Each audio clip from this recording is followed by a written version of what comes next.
d'électricité ce matin à la suite d'un épisode de vent violent qui a frappé plusieurs régions de la province au cours des derniers jours. Vous les voyez parmi celles-ci, donc l'Estrie avec plus de 12 000 adresses, Chaudière-Appalaches avec plus de 10 000 adresses, également les Laurentides et la Naudière qui ont été frappés par ces épisodes de vent violent. On va faire le point avec Pascal Poinlane, porte-parole d'Hydro-Québec. Bonjour, merci d'être avec nous. Oui, bonjour, M. Lemoynier. Bon, quel est le portrait global de la situation ce matin? Que s'est-il passé sur le réseau?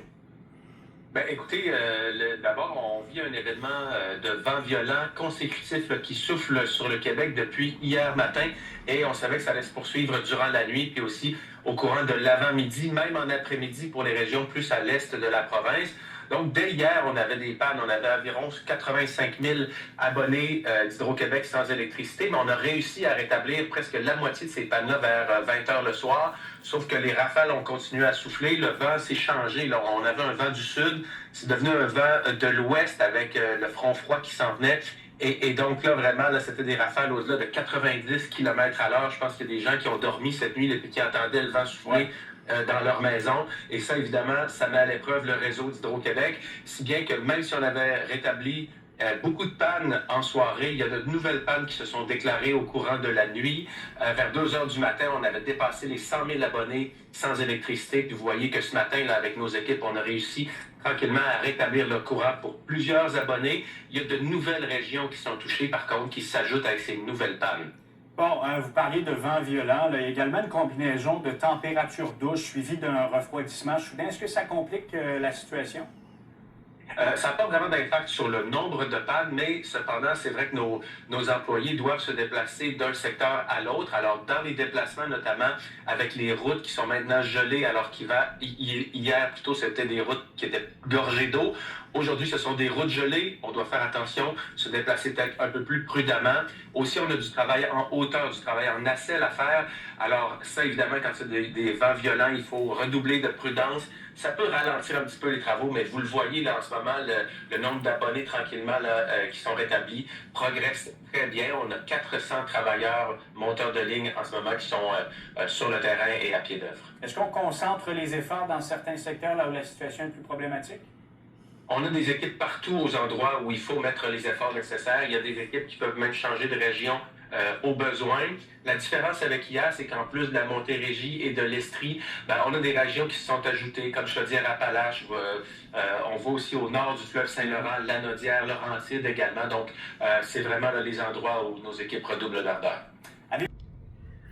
Comme vous voyez, mes amis, là, des pannes d'électricité de plus en plus. Fait que, il va y avoir de plus en plus de pannes d'électricité. C'est important d'avoir une génératrice. Fait que là, l'hiver n'est pas commencé encore, puis on a déjà des pannes d'électricité. On n'a pas eu.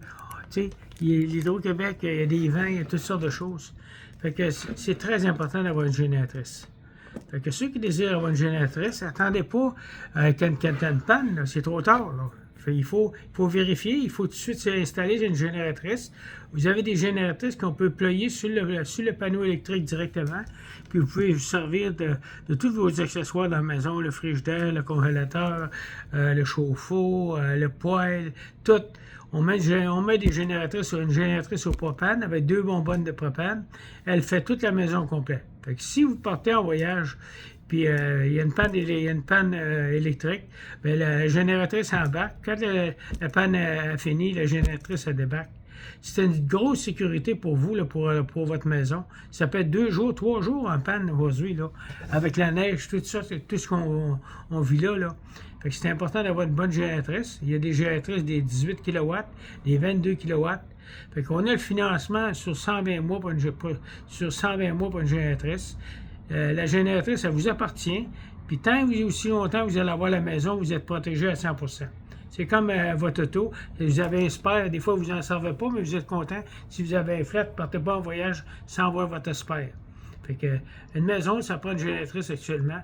Parce que les écoles, ils ne rouvrent plus comme avant. Là, on s'en va toute l'école pendant 2-3 jours.